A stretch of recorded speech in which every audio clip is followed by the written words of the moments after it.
तो हम लोग स्टार्ट करते हैं। हम लोग का पहला क्वेश्चन है यहाँ पे, कॉलम बेसेस कितने प्रकार के होते हैं। ठीक है, कॉलम बेसेस जो होता है मेनली हम लोग का दो प्रकार के होते हैं। पहला होता है हम लोग का स्लैब बेस और दूसरा होता है हम लोग का गसेट बेस। तो यहाँ पे हम लोग का जो है ऑप्शन ए करेक्ट हो जाएगा। तो देखिए जो स्लैब बेस होता है वो हल्का लोड लेने के लिए होता है और गसेट बेस जो होता है हम लोग का भारी लोड। तो हम लोग का यहाँ पे ऑप्शन ए जो है करेक्ट हो गया। अगला क्वेश्चन हम लोग का, इनमें से सबसे अच्छा कॉलम बेस कौन सा है। तो जैसा कि मैंने बताया गसेट बेस जो होता है अच्छा होता है। क्यों? क्योंकि वो जो है एसेंट्रिक लोड भी ले सकता है और जो स्लैब बेस होता है वो सिर्फ और सिर्फ एक्सियल लोड लेता है। अगला क्वेश्चन हम लोग का, बेस प्लेट का डिज़ाइन करते समय आधार प्लेट का क्षेत्रफल क्या लिया जाता है। तो आधार प्लेट का जो क्षेत्रफल लिया जाता है हम लोग का, वो हम लोग जानते हैं कि एरिया इक्वल टू क्या होता है, पी अपॉन सिग्मा होता है एक्चुअल में। ठीक है, तो पी वहीं रहेगा, लोड हो जाएगा और फिर उसके बाद जो है हम लोग का सिग्मा की जगह सिग्मा बी रख देंगे। तो यहाँ पे हम लोग का करेक्ट हो जाएगा। यहाँ पे कॉलम पर आने वाला एक्सियल लोड अपॉन कंक्रीट में परमिसिबल बेंडिंग। तो यहाँ पे देख लीजिए जो है हम लिख रहे हैं फिर से, तो A equal to P upon sigma B. ठीक है, और जो सिग्मा बी यहाँ पे रहेगा वो बियरिंग स्ट्रेस है एक्चुअली में। ठीक है, और कहाँ पे होगा सिग्मा बी, मतलब ये कंक्रीट में होगा जो हम लोग बेस बनाएंगे वहाँ पे। तो हम लोग का ऑप्शन जो है ये करेक्ट हो जाएगा और बाकी सब ऑप्शन जो है ये सब गलत है। देखिए ऑप्शन बी में क्या लिखा है, कंक्रीट में परमिसिबल बेंडिंग बियरिंग, तो ये उल्टा लिखा है। तो ऑप्शन बी भी हम लोग का गलत है, ऑप्शन सी भी हम लोग का गलत है। ठीक है, और ऑप्शन जो है हम लोग का डी भी यहाँ पे गलत है। तो ऑप्शन बी और जो है सी देख लीजिए एक बार, तो ये उल्टा लिखा हुआ है तो ये भी गलत है। तो यहाँ पे हम लोग का ऑप्शन ए करेक्ट हो गया। अब हम लोग देखते हैं अगला क्वेश्चन, वर्गाकार प्लेट के केस में आधार प्लेट की मोटाई IS 800 1984 में कितनी ली जाती है। तो देखिए IS 800 1984 जरूर दिया है, लेकिन ये नए कोड जो आया हम लोग का IS 800 2007 आया है, उसमें भी कोई चेंजेस नहीं है। ठीक है, तो फार्मूला वही है। देखिए पहला formula T equal to √3W upon sigma BS A square minus B square by 4। तो ये हम लोग को स्क्वायर सेक्शन के लिए है। दूसरा जो फार्मूला है हम लोग का सर्कुलर सेक्शन के लिए है। तो IS 800 2007 में जैसा कि मैं बता रहा हूँ, ठीक है, यही फार्मूला है, वैसे 1984 में भी है फार्मूला। तो फार्मूला में कोई चेंजेस नहीं है। पहला और दूसरा फार्मूला जो है आप लोग उसे याद कर लीजिए बहुत अच्छे से, क्योंकि बहुत ही ज़्यादा इंपॉर्टेंट है, ये सब जो है एग्ज़ाम में आ सकते हैं। तो यहाँ पे हम लोग का ऑप्शन जो है ए वाला करेक्ट हो जाएगा, क्योंकि इसमें पूछा है वर्गाकार प्लेट के केस में, मतलब जो है हम लोग का वो स्क्वायर सेक्शन का हम लोग को पूछा है।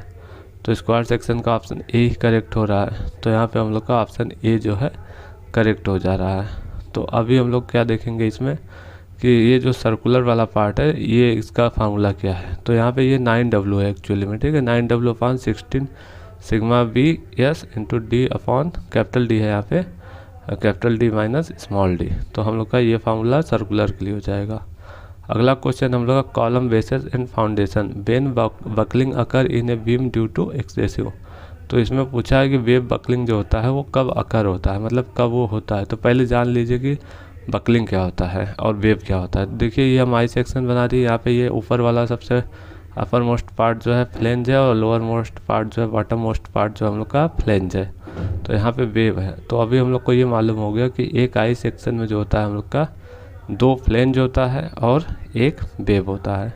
तो इसमें कोई शक की बात नहीं है, ये आप लोग को मालूम होना चाहिए, ये जो जनरल नॉलेज है। ठीक है, अभी क्या है इसमें कि कैसे हम लोग का जो है बकल होता है। देखिए वेव जो होता है हम लोग का ऐसे एकदम मुड़ जाता है, एक्सिस से जो है भटक जाता है। ठीक है, आउट ऑफ द एक्सिस हो जाता है जब उस पर लोड आता है। ठीक है, तो यहाँ पे ऑप्शन डी हम लोग का करेक्ट हो जाएगा, क्योंकि कंप्रेसिव लोड आता है। तो अगला क्वेश्चन हम लोग का, the depth of footing shall be calculated for. तो हम लोग का डेप्थ जो है फुटिंग का कैलकुलेट किया जा सकता है। तो यहाँ पे है हम लोग का शियर के लिए कैलकुलेट किया जाता है और बेंडिंग के लिए जो है चेक किया जाता है। तो हम लोग का ऑप्शन सी जो है करेक्ट हो जा रहा है। अगला क्वेश्चन हम लोग का, the foundation provided below A heavily loaded steel column on A soil of low bearing capacity. तो हम लोग का बियरिंग कैपेसिटी जो होता है बहुत कम होता है, तो हम लोग ग्रिलेज फाउंडेशन जो हम लोग यूज करते हैं। ओके, ग्रिलेज फाउंडेशन भी जो है 2 टाइप का होता है। पहला होता है हम लोग का स्टील और दूसरा होता है हम लोग का टिम्बर का। ठीक है, तो यहाँ पे हमने टिम्बर पहले लिख रहा हूँ और फिर उसके बाद जो है स्टील कॉलम होता है। ठीक है, अब जाहिर सी बात है अभी आजकल के ज़माने में जो है हम लोग स्टील का यूज़ करेंगे ज़्यादातर मैक्सिमम केसेस में।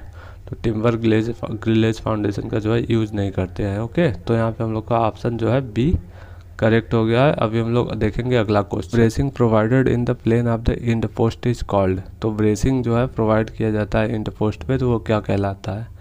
तो यहाँ पे हम बता दें वो कहलाता है पोर्टल ब्रेसिंग। ठीक है, पोर्टल ब्रेसिंग। तो यहाँ पे हम लोग का ऑप्शन बी जो है करेक्ट हो जाएगा।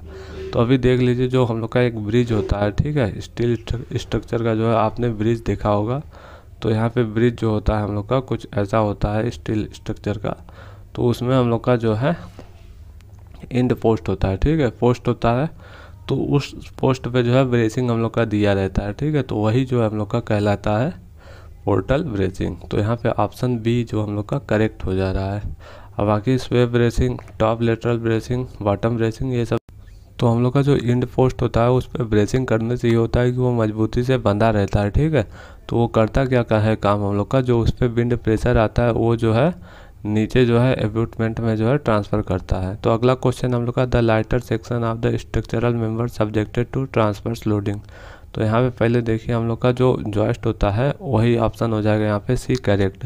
तो जॉइस्ट क्या होता है? जॉइस्ट ए मेंबर होता है जो कि कैरी करता है हम लोग का ट्रांसवर्स लोडिंग। अब यहाँ पे अदर ऑप्शन अगर देखें आप लोग, तो स्टड जो होता है हम लोग का वो होता है एक्चुअली में जो हम कंप्रेसिव लोड जो है हम लोग को वहन करता है, ठीक है, कैरी करता है। टाई होता है हम लोग का टेंसाइल लोड जो है कैरी करता है। और स्टेंशन भी जो है कंप्रेसिव लोड जो है कॉलम के श्रेणी में ही आता है। तो ये तीनों ऑप्शन जो हम लोग का ए बी डी गलत हो जाएगा, ऑप्शन सी करेक्ट हो जाएगा। अगला क्वेश्चन हम लोग का, the width of the gusset plate for the base of the pillar should not be less than. तो गसेट प्लेट की जो है मोटाई किससे कम नहीं होनी चाहिए? तो गसेट प्लेट की मोटाई जो है 8 से 16 mm तक होता है, ठीक है। तो इसकी मोटाई जो है 8 mm से कम होनी ही नहीं चाहिए। अगला क्वेश्चन हम लोग का, the thickness of the base plate provided for a steel column is determined from. तो इसमें हो जाएगा, देखिए हम लोग टी बराबर जो हम लोग का फार्मूला हम लोग जानते हैं होता है। फार्मूला क्या होता है एक्चुअली में अभी बताएंगे। तो ये बनता है M upon I equal to F upon I, F upon Y equal to E upon R से बनता है, ठीक है। अब ये फार्मूला क्या बनता है टी बराबर, तो यहाँ पे देखिए पीछे मैंने बता रखा था, ठीक है। अभी खोल रहे हैं हम वो पेज या वो स्लाइड। तो अभी देख लीजिए यहाँ पे जस्ट खुलने वाला है। तो अभी खुल गया। जो हम लोग का स्क्वायर के लिए था ये पहला फार्मूला था, और जो सर्कुलर के लिए था हम लोग का दूसरा फार्मूला था। तो ये जो हम लोग का टी निकल के आता है ये M upon I equal to F upon Y equal to E upon R आर वाले फार्मूले से जो है निकल के आता है। तो यहाँ पे जो है अभी हम लोग वो वाला फिर से पेज खोलते हैं और चलते हैं, देखते हैं। तो यहाँ पे देखिए हम लोग का जस्ट 1 सेकंड खुलने वाला है पेज। तो ये जो है हम लोग का ये आ गया, तो यही हो गया, ठीक है। तो हम लोग का ऑप्शन जो है यहाँ पे ए करेक्ट हो जाएगा, flexor strength of plate. Okay, तो ऑप्शन ए हम लोग का करेक्ट हो गया। अगला क्वेश्चन हम लोग का, the fastener in the gusset base plate are design for.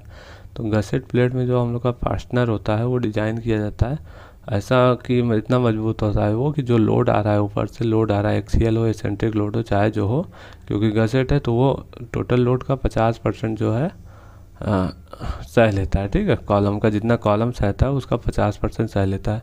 What is the minimum number of anchor bolt provided even if the steel column is subjected to only axial load. तो यहाँ पे minimum 2 numbers में जो है provide करेंगे, ठीक है, मतलब 2 बोल्ट जो है मिनिमम प्रोवाइड करेंगे, चाहे उस पर एसेंट्रिक आ रहा हो चाहे जो हो, चाहे तो कंसेंट्रिक हो, मतलब चाहे एक्सियल लोड हो चाहे एसेंट्रिक हो, उसमें कम से कम 2 प्रोवाइड करेंगे। अगला क्वेश्चन हम लोग का, in the foundation bolt fixing A column to it's footing the type of stress induced is.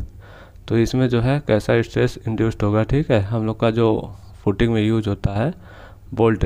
तो देखिए हम लोग को प्लेट से फिक्स करने के लिए बोल्ट का यूज हम लोग करते हैं, जिसे हम लोग बोलते हैं रैग बोल्ट, ठीक है। रैग बोल्ट बहुत बड़ा सा होता है, ओके, जिसे हम लोग हिंदी में दांतेदार बोल्ट बोलते हैं, ठीक है, क्योंकि उसमें दांता खुदा रहता है। तो उस पर जो आता है हम लोग का प्योर टेंशन आता है। तो यहाँ पे हम लोग का ऑप्शन जो है सी करेक्ट हो जाएगा, ठीक है। तो अगला क्वेश्चन हम लोग देखते हैं यहाँ पे, a plate used for connecting 2 और more structure member intersecting each other is. तो हम लोग का एक प्लेट है जो 2 या 2 से अधिक जो है मेंबर को जोड़ता है, तो वो गसेट प्लेट कहलाता है। गसेट प्लेट होता कैसा है यहाँ पे देख लीजिए। गसेट प्लेट जो होता है एक हम लोग का जो है ट्रेपेजॉइडल शेप का जो है कुछ मोटाई का जो है 8 से 16 mm मोटाई का जो है एक प्लेट होता है। उस पर कई मेंबर ऐसे ऐसे जोड़ देते हैं। तो यहाँ पे देखिए मैं 2 बोल्ट या मिनिमम जो है 2 रिवेट आप लगा सकते हैं मिनिमम, ठीक है। उससे ज़्यादा भी लगा सकते हैं लेकिन 2 से कम नहीं लगा सकते। अगला क्वेश्चन हम लोग देखते हैं, सभी प्रकार के इस्पात के लिए मैक्सिमम बेंडिंग स्ट्रेस कितना लिया जाता है। तो ये लिया जाता है हम लोग का माइल्ड स्टील। देखिए कैसा भी मतलब सभी प्रकार का इस्पात पूछा है तो यहाँ पे माइल्ड स्टील हो सकता है, मीडियम माइल्ड स्टील जिसे एफ जो है 350 बोलते हैं, 250 नहीं 350, या तो एफ 415 या तो एफ 500 जिसे हम लोग HYSD बार भी बोलते हैं, ठीक है। तो सभी प्रकार के इस्पातों के लिए मैक्सिमम बेंडिंग स्ट्रेस कितना लिया जाता है। तो यहाँ पे ऑप्शन जो है हम लोग का डी करेक्ट हो जाएगा, 185 MPa। अगला क्वेश्चन हम लोग का, कॉलम को बेस से जोड़ने में प्रयोग होने वाले एंगल सेक्शन का न्यूनतम माप क्या लिया जाता है। तो इस कंडीशन में 100 × 100 × 12 mm लिया जाता है न्यूनतम माप। अगला क्वेश्चन हम लोग का, क्लिट एंगल का साइज क्या होता है। जो क्लिट एंगल होता है हम लोग का 15 × 15 × 8 mm होता है। ओके, ऑप्शन ए यहाँ पे करेक्ट हो जाएगा।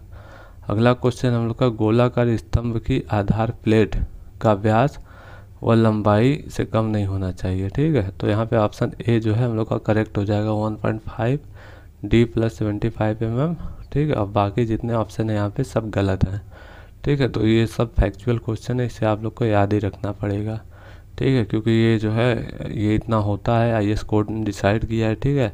बैरियर रिसर्च के माध्यम से IS कोड ने हमें डिसाइड किया है, तो ये इतना ही होगा, ठीक है। सर्कुलर के लिए 1.5 D + 75 mm। तो यहाँ पे बाकी ऑप्शन सारे गलत है। अगला क्वेश्चन उनका, गसेट प्लेट के डिजाइन में कंक्रीट में परमिसिबल कंप्रेसिव स्ट्रेस। तो यहाँ पे जो है कंक्रीट के बारे में बात किया गया है। तो कंक्रीट, ठीक है, कंक्रीट गसेट प्लेट में क्या काम कर रहा है। तो देखिए गसेट प्लेट के डिजाइन में बोला है, तो जब हम लोग गसेट प्लेट का डिजाइन करते हैं तो उसके नीचे जो बेस होता है उसका भी डिजाइन करते हैं, ठीक है, उसी के लिए बोला गया 4 MP। अगला क्वेश्चन हम लोग का, कॉलम बीम कनेक्शन में रैक बोल्ट का क्या काम है। देखिए लास्ट क्वेश्चन है, ठीक है। जो हम लोग का नीचे देखिए यहाँ पे बेस है कंक्रीट का, उसके जस्ट ऊपर जो होता है प्लेट होता है, ठीक है। उसी प्लेट को जो है बीरिंग प्लेट को इसमें जोड़ने के लिए, कंक्रीट में जोड़ने के लिए रैक बोल्ट का काम होता है, ठीक है। तो यहाँ पे ऑप्शन देखिए एक तो गलत है, बी वाला देखिए, बी वाला सही है यहाँ पे, ठीक है। बाकी सी और डी भी ऑप्शन हम लोग का एकदम गलत है। तो अभी हम लोग का ये कंप्लीट हो गया, ठीक है। आगे वीडियो आएगा और आप लोग जो है